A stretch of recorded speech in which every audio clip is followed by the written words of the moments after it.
Kasunod ng epekto ng pananalasa ng Bagyong Opong, lubhang naapektuhan ang supply ng kuryente sa lalawigan ng Masbate kabilang na ang Ticao Island.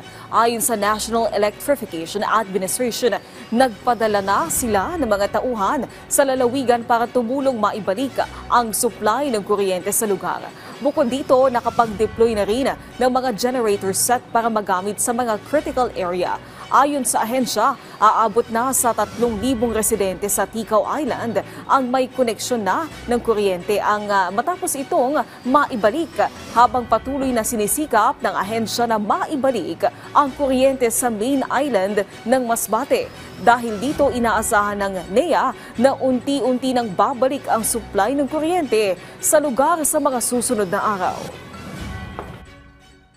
Siguro ang kinakaharap po namin siguro na hamon dito pagdating po sa restoration is yung mga debris clearings po, yung mga kasi marami pong mga natumbang puno din at mga nasarado pong daan. So yun po siguro yung pinaka-challenge po namin ng mga kasamahan po namin na lineman. Pero po kino-coordinate naman po namin sa ibang ahensya like DPWH at para po ma-clear po yung mga debris po sa daan.